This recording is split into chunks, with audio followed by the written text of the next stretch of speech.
ကျေးဇူးတော်နဲ့ညီသက်ချင်းရှိပါစေခရစ်တော်သင်ရဲ့အထဲမှာရှိခြင်းနဲ့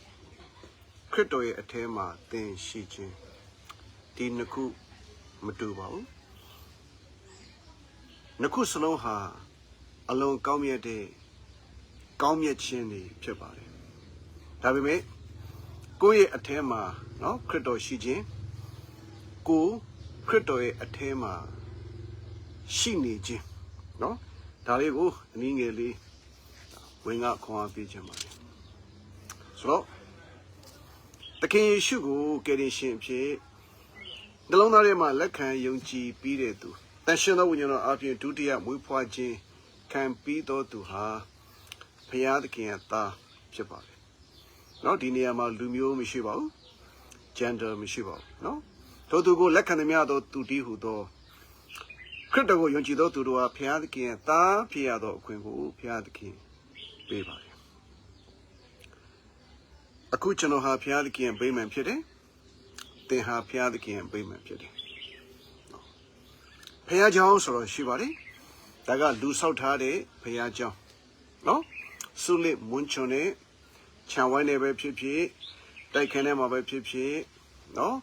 အုတ်ကျောင်းပဲဖြစ်ဖြစ်တက်သားနဲ့လှုပ်ထားတဲ့ကျောင်းပဲဖြစ်ဖြစ်ဒါကဘုရားကျောင်းတွေရှိပါတယ်ဆိုတော့ဆလိုင်း23အငယ်1မှာထာဝရဘုရားသည်ငါ၏တိုးထိန်ဖြစ်တော်မူ၏ငါသည်ဆင်းရဲမခံရဒါက individual တူးချင်း personal confession ဝန်ခံခြင်းဖြစ်ပါတယ်သင်လည်းဝန်ခံတယ်ကျွန်တော်လည်းဝန်ခံတယ်ဆိုတော့သခင်ရှိခရစ်တော်ဘုရားသင်ရဲ့အထဲမှာရှိတဲ့အတွက်သင်ဟာဘုရားသခင်ရဲ့ဗိမာန်တော် you are the temple of the Holy Spirit နော်တခါတလေကျွန်တော်အမှန်မှားပြီးနော်မသိလိုက်ဖာသာပြောမိတဲ့အရာလေးတွေကနော်ခဏကျွန်တော်ဗိမာန်တော်မှာလာရောက်ပြီးတော့မှတူတကွဝတ်ပြုကိုးကွယ်တယ်ဆိုတဲ့စကားလေးပေါ့ဗျာတကယ်တော့ဘုရားကျောင်းမှာအတူတကွလာရောက်ကိုးကွယ်တာပါနော်ဗိမာန်တော်တွေရောက်လာပြီးဖျားเจ้าမှာအတူတကွလာရောက်ကိုးကွယ်ခြင်းဖြစ်ပါတယ်ဆိုတော့သခင်ဖျားရဲ့နေ့လို့ခေါ်တဲ့နော်တနင်္ဂနွေနေ့မျှတာမကနော်သခင်ဖျားရဲ့နေ့ the day of the Lord မှာအသင်းတော်ဆိုတဲ့အရာတစ်ခုပေါ်လာပါတယ်အဲ့ဒီအသင်းတော်ကိုဖျားသခင်မြင်တယ်နော်အဲ့ဒီအသင်းတော်ကိုမာနဲ့လည်းမြင်တယ်အဲ့ဒီအသင်းတော်ကိုဝိညာဉ်သက်ရှိတွေမြင်ရတယ်တတိပြောတော့ကောင်းကင်တမန်တွေခေရုဗေတွေတရက်တွေအထွတ်မြတ်အာနာဇက်တွေလောကီမောင်မိုက်မင်းတွေမြင်ရတယ်တာမန်လူတွေလောကလူသားတွေကတော့မမြင်ရဘူးနော်မတူဘူးနော်ဗိမာန်တော်ကိုသင်လည်းမြင်ရတယ်ကျွန်တော်လည်းမြင်ရတယ်အခုသင်မြင်နေရတာကဗိမာန်တော်ဖះเจ้าကိုသင်မြင်ရတယ်ကျွန်တော်မြင်ရတယ်အသင်းတော်ကိုဖះသခင်မြင်တယ်မာနဲ့မြင်တယ်နတ်ဆိုးတွေမြင်တယ်ဆိုတော့ what is the church ဟာ body ဖြစ်ပါတယ်ဘုဒ္ဓ body လည်းမင်း the body of Christ ခရစ်တော်ရဲ့ခန္ဓာဖြစ်ပါတယ်ဒါမလို့ဖះเจ้าထဲမှာနေအိမ်ထဲမှာအကျင့်အရက်မှာသခင်ယေရှုကိုကယ်တင်ရှင်ဖြစ်လက်ခံယုံကြည်တဲ့လူ2ဦး3ဦးအယောက်30အယောက်50 120စုလိုက်တဲ့အခါမှာအသင်းတော်ဆိုဖြစ်လာတယ်အဲ့ဒီမတိုင်ခင်မှာအသင်းတော်မရှိဘူးဘုရားကျောင်းရှိမယ်ဗိမာန်တော်ရှိမယ်စုလိုက်တဲ့အခါမှာအသင်းတော်ဖြစ်လာတယ်အဲ့ဒီအခါမှာသခင်ယေရှုသည်တယောက်ချင်းစီရဲ့နှလုံးသားထဲကနေပြီးတော့မှတယောက်ချင်းစီရဲ့အပေါ်မှာဥကောင်းဖြစ်သွားတယ်။ဘာကြောင့်လဲကျမ်းစာကပြောတယ် Christ is the head of the church အထဲကနေသူကအပေါ်ရောက်သွားပြီ head ဖြစ်သွားပြီဒီကမှာဗိမာန်တော်ဖြစ်တဲ့သင်နဲ့ကျွန်တော်ဟာမတူညီတဲ့အင်္ဂါလေးတွေဖြစ်သွားတယ်ငါတို့ဒီအင်္ဂါချင်းခရစ်တော်၌အင်္ဂါချင်းဖြစ်တယ်ဆိုတော့တယောက်နဲ့တယောက်နဲ့တူစရာမလိုနားလေဖို့ကလေညှိစရာမလိုအသင်းတော်မှာညှိစရာမလိုညီအောင်တူအောင်ညှိရင်မှားတယ်ကြိချိုတို့က uniformity uniform နဲ့သွားရမှာမဟုတ်ဘူးနော်စေရုံလုပ်သားတွေအလုပ်ယူ uniform လေးတွေနဲ့တမတော်တွေမှာ uniform ရှိတယ်နော်ကျွန်တော်တို့က unity နဲ့သွားတာညီအကိုတို့ဒီသဘောတူလဲပေါင်းဖော်သည့်အရာမှာအလွန်ကောင်းတယ်တဲ့ဆိုတော့ဒီနေရာမှာလောကီသားနဲ့မတူပါဘူးဒါအပြစ်သားလည်းမဟုတ်ပါဘူး born again ဖြစ်ပြီးသားဖယားသားများဗိမာန်တော်များဆုလက်တဲ့အခါမှာတခင်ဖျားရဲ့နေ့မှာပဲဖြစ်ဖြစ် Wednesday မှာပဲဖြစ်ဖြစ် Friday prayer meeting မှာပဲဖြစ်ဖြစ် Saturday fast and prayer meeting မှာပဲဖြစ်ဖြစ်တိုက်ခိုက်တဲ့မှာပဲဖြစ်ဖြစ်ဟောကန်တဲ့မှာပဲဖြစ်ဖြစ်စေကနေပဲဖြစ်ဖြစ်ယာကနေထောင်ကနေဆုလက်တဲ့အခါမှာအဲ့ဒီအခါကျမှ church ဆိုတာပေါ်လာတယ်အဲ့ဒီမတိုင်ခင်မှာ church မရှိဘူးဒါကကျွန်တော်ရဲ့ဖခင်เจ้าမှာအသင်းတော်မဟုတ်ဟိုမှာကယုံကြည်သူတစ်ယောက်ယုံကြည်သူနှစ်ယောက်ဈေးသွားနေတယ်ဘောလုံးကန်နေတယ်အဲ့ဒါအသင်းတော်မဟုတ်ခရစ်တော်ဆိုတဲ့ဥကောင်းတော်အောက်မှာဆုရတဲ့အခါကျတော့မှ the body and the head ပေါင်းတဲ့အခါမှာ the church အသင်းတော်ဖြစ်သွားပါတယ်အလွန်ကောင်းပြီသဘောတူလျက်ပေါင်းဖော်သည့်အရာမှာခုနကပြောသလိုပဲเนาะကျွန်တော်တူเสียမလို့ပါဘူးဩဝါဒတွေတူเสียမလို့ပါဘူးညှိเสียမလို့ပါဘူးဩဝါဒမတူလို့ကိုယ်ရန်သူမှမဟုတ်တာเนาะဂိုင်းကနာမတူလို့ကိုယ်ရန်သူမှမဟုတ်တာသခင်ရှုကငါဟာစပြည့်နွယ်ပင်ဖြစ်တယ်သင်တို့ဒီအကိုင်းများဖြစ်တယ်လို့ပြောတဲ့အခါမှာအသင်းတော်ကိုပြောနေတာเนาะစပြည့်နွယ်ပင်မှာအကိုင်းတွေကြည့်ပါတကိုင်းမှမတူเสียမလို့အသင်းတော်မှာတူเสียမလို့ကျွန်တော်ရဲ့ဘက်ပခုံးနဲ့ညာဘက်ပခုံးနဲ့မတူတေချာကြည့်မတူတချို့မျက်စိနှစ်ဖက်မတူညာဘက်မျက်စိကနည်းနည်းကျဲတယ်နည်းနည်းပြူးတယ်ဘယ်မျက်စိကနည်းနည်းမှေးတယ်နော်ဘာတစ်ဖက်နဲ့မတူအသင်းနဲ့နှလုံးနဲ့မတူအဆုံးနဲ့ကြောက်ကနဲ့မတူခြေနှစ်ဖက်မတူပေတဲ့နဲ့တန်းကြီးအရှိမတူအဲ့ဒီမတူတာကလှပတင့်တယ်နေတာဒါမလို့ဘယ်တော့မှတယောက်နဲ့တယောက်တူအောင်မညှိပါနဲ့မတူအောင်ဖျားခင်လှုပ်ထားတာနော်ဘော်ဒီမှာရှိတာမတူအောင်တခုမှမတူကျွန်တော်ရဲ့ခြေမနဲ့ကျွန်တော်ရဲ့ခြေတန်းလေးနဲ့မတူကျွန်တော်ရဲ့လက်ညှိုးနဲ့ကျွန်တော်ရဲ့လက်ခဏနဲ့မတူအဲ့ဒါကလူဖြစ်နေတာတခုပဲဦးခေါင်းရဲ့အောက်မှာခေါင်းတစ်လုံးရဲ့အောက်မှာအဆုံးမှုအပြေးဝန်ခံထားတာနော်ဆိုတော့အလွန်ကောင်းပြီဤဆိုစကားလေးဆက်ပြောချင်ပါလေဆိုတော့မိတ်ဆွေကကျွန်တော်ကိုဆရာဘလုံးကန်တာကောင်းတယ်နော်ဆရာဘလုံးကန်တဲ့မှ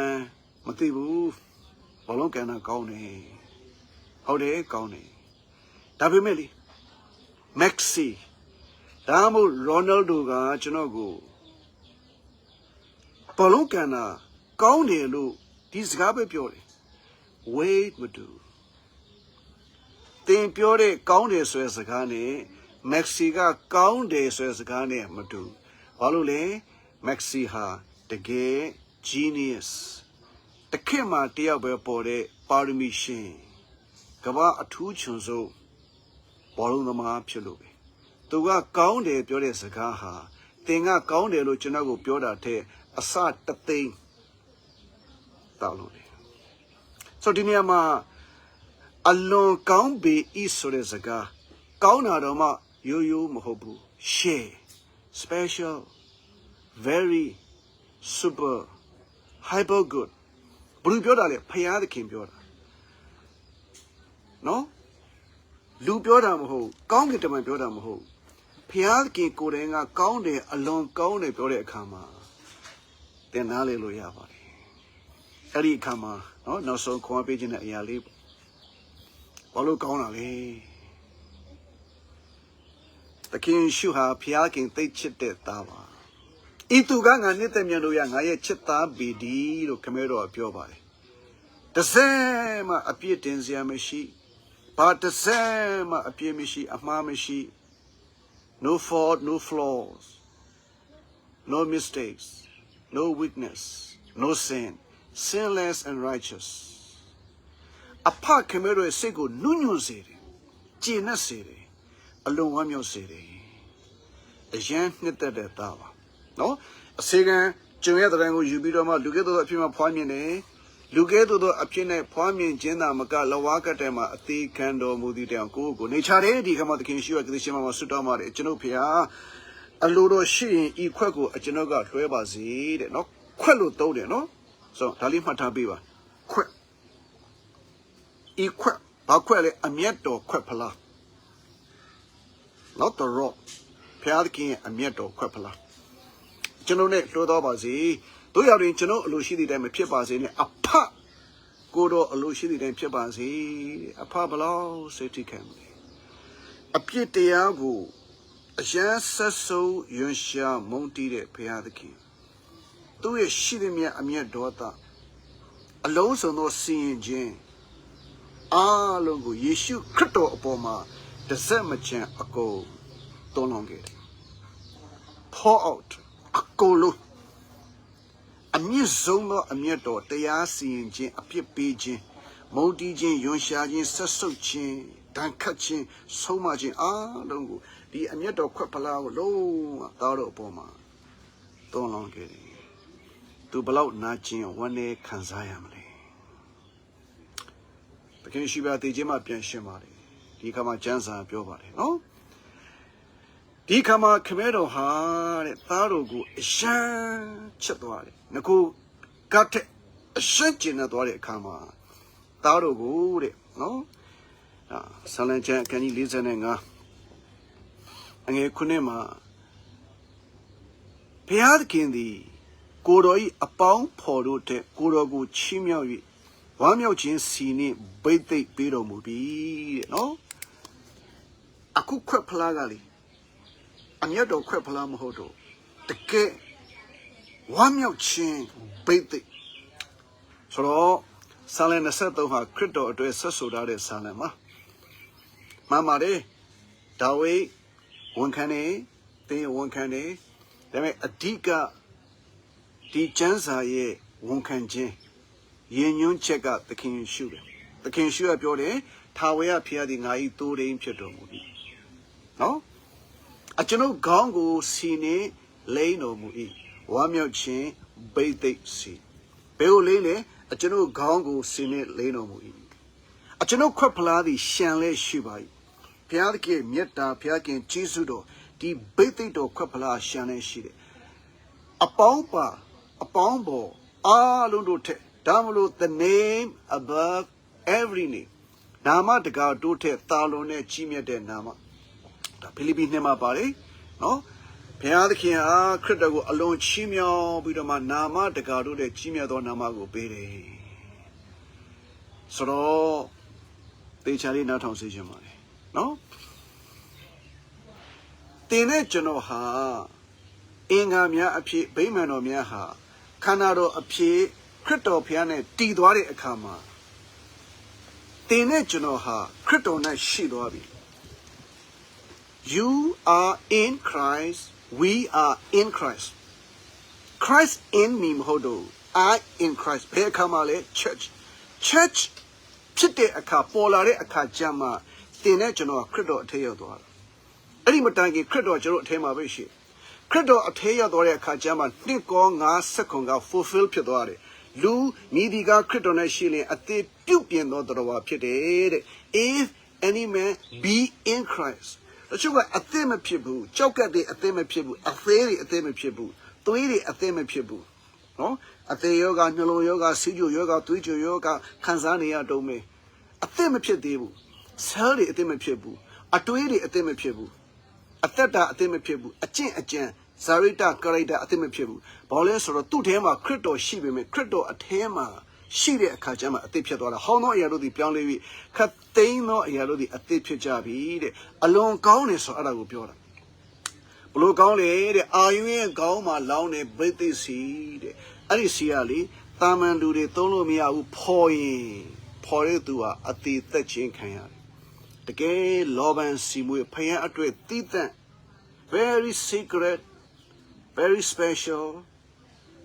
very holy နော်အာယုရဲ့ခေါင်းပေါ်မှာတွန်းလောင်းတဲ့ စီထဲတဲ့ခွက်ဖလားအေယာမအကြီးကြီးပဲအာယုရဲ့ခေါင်းမှာလောင်းလိုက်တဲ့အခါမှာစီဟာ